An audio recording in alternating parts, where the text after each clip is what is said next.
Wherever you go, whatever you do, throw a little at it. Omax, Vest and Briefs.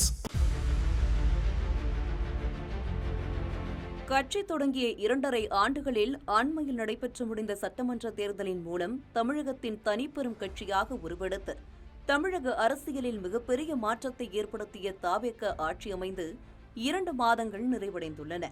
சட்டமன்ற தேர்தலில் தோல்வியை தழுவிய ஆளுங்கட்சி திமுக, எதிர்க்கட்சி அந்தஸ்தை இழந்த அதிமுக என பல்வேறு மாற்றங்களை கொடுத்த சட்டமன்ற தேர்தல் முடிவுகள் வெளியான பின்பும் அடுத்தடுத்த மாற்றங்கள் மட்டும் நிகழ்ந்து கொண்டே இருக்கின்றன.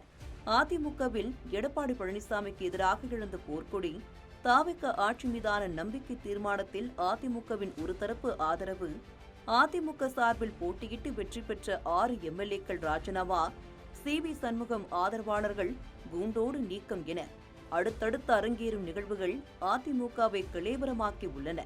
அதோடு அதிமுகவின் மூத்த தலைவர்கள், முன்னாள் அமைச்சர்கள், சட்டமன்ற நாடாளுமன்ற உறுப்பினர்கள் பலரும் தங்களின் ஆதரவாளர்களோடு தாவேகவில் இணையும் படலம் நாளுக்கு நாள் அதிகரித்துக் கொண்டே செல்கிறது. இது ஒருபுறம் இருக்க, மற்றொரு புறம் திமுக முன்னாள் அமைச்சர்களும் ஒருவர் பின் ஒருவராக குறிவைக்கப்படுகின்றனர். திமுக முன்னாள் அமைச்சர் அனிதா ராதாகிருஷ்ணன் முதலமைச்சரை அவதூறாக பேசிய வழக்கில் கைதாகி நீதிமன்ற பிணையில் வெளிவந்திருக்கும் நிலையில், விளாத்திக்குளம் சட்டமன்ற உறுப்பினர் மார்க்கண்டேயன் அதே மாதிரியான வழக்கில் கைது செய்யப்பட்டு சிறையில் அடைக்கப்பட்டுள்ளார். அதோடு நெடுஞ்சாலைத்துறையில் சாலை போடும் பணியில் முறைகேடு நடந்திருப்பதாக கூறி முன்னாள் அமைச்சர் ஏவாவேலு லஞ்ச ஒழிப்புத்துறையில் விசாரணை வளையத்திற்குள் கொண்டுவரப்பட்டுள்ளார். மேலும் நில அபகரிப்பில் ஈடுபட முயன்றதாக மற்றொரு முன்னாள் அமைச்சர் தாமோ அன்பரசன் மீது வழக்கு பதிவு செய்யப்பட்டுள்ளது. கடந்த கால புகார்களை தோண்டி எடுத்து மேலும் பல முன்னாள் அமைச்சர்கள் கைது செய்யப்பட வாய்ப்பிருப்பதாக தகவல் வெளியாகியுள்ளது. அதிமுக ஆட்சியின் போது ஊழலில் ஈடுபட்ட அமைச்சர்களின் மீது கடுமையான நடவடிக்கை எடுக்கப்படும் என 2021 தேர்தலின் போது வாக்குறுதி அளித்து ஆட்சிக்கு வந்த திமுக, தன் ஆட்சியின் இறுதி வரை அதிமுக முன்னாள் அமைச்சர் ஒருவர் மீது கூட நடவடிக்கை எடுக்கவில்லை. ஆனால் ஆட்சிக்கு வந்த 2 மாதங்களில் திமுகவை சார்ந்த 3 முன்னாள் அமைச்சர்களை விசாரணை வளையத்திற்குள் கொண்டு வந்திருப்பதோடு ஒரு சட்டமன்ற உறுப்பினரையும் கைது செய்து சிறையில் அடைத்திருக்கிறது தாவேக அரசு.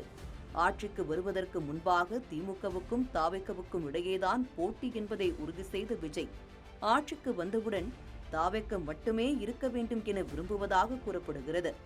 அதிமுகவில் இருந்து சுமார் 40% நிர்வாகிகள் தாவேகவில் இணைந்துவிட்ட நிலையில், மீதமுள்ள நிர்வாகிகளும் எடப்பாடி பழனிசாமிக்கு எதிராக போர்க்கொடி தூக்கியிருப்பதால் அக்கட்சியின் மீதான நம்பிக்கையை தொண்டர்களும் நிர்வாகிகளும் இழக்கத் தொடங்கிவிட்டனர்.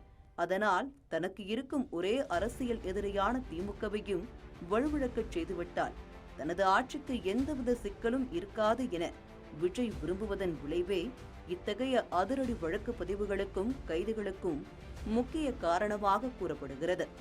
அரசியல் தெரியாது என திமுக அதிமுகவால் அலட்சியப்படுத்தப்பட்ட தாவேக தலைவர் விஜய் கட்சி தொடங்கிய 2 ஆண்டுகளில் பெரும்பாலான மக்களின் ஆதரவோடு ஆட்சியை பிடித்த கையோடு கடந்த அரை நூற்றாண்டுகளுக்கும் மேலாக தமிழகத்தில் கோலோற்றிக் கொண்டிருந்த திமுக, அதிமுக ஆகிய 2 பெரும் கட்சிகளின் அடித்தளத்தையும் அசைத்து பார்த்திருப்பதாக விமர்சனம் எழத் தொடங்கியுள்ளது. முதலமைச்சர் ஜோசப் விஜயின் இத்தகைய அதிரடி நடவடிக்கைகள் இந்த 5 ஆண்டுகளுக்கு மட்டுமல்ல, அடுத்தடுத்த 5 ஆண்டுகளுக்கும் சேர்த்துதான் என்கின்றனர் அரசியல் விமர்சகர்கள். இந்த மாதிரி யூஸ்ஃபுல்லான இன்ஃபர்மேஷன்ஸை தெரிஞ்சுக்க தமிழ் ஜனம் சேனலை சப்ஸ்கிரைப் பண்ணுங்க.